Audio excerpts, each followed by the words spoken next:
Didn't record much on my home time, and I went back to work yesterday and didn't record anything at all because I just felt like crap all day yesterday.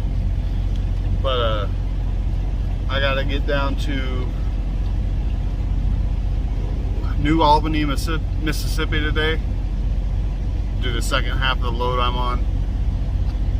It's another Walmart facility down there. Never been to that one, but it's a Walmart facility, so it'll be all the rest of them. So let's get to it.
morning.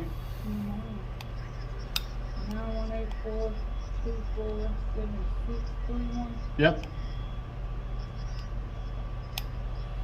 You're going in 335. 335.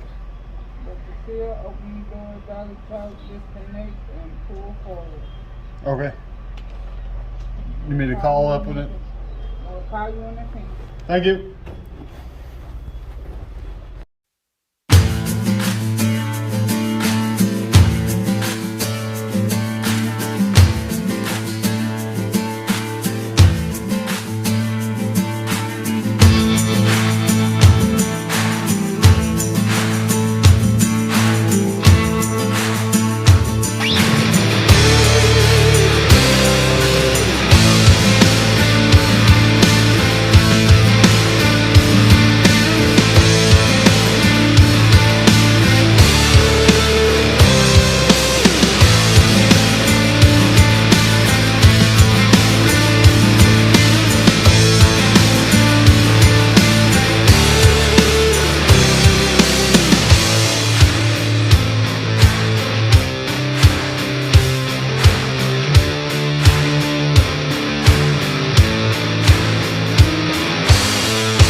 I've gone to hundreds of Blue Beacons. I've never had to get out and move debris out of the way. I'm not running over big pieces of wood that could have nails in it. It cost me a whole day in the shop trying to change a tire. They looked at me like I was crazy for doing it. I'm not going to run over that crap. Not if I can avoid it. You get out and move it. But that's the first time I've ever had to do that. So.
buddy.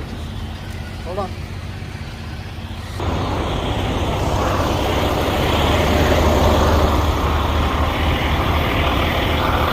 Sit. Hey, sit.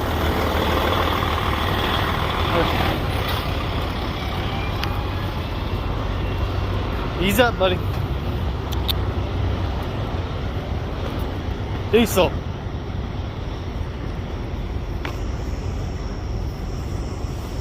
All right.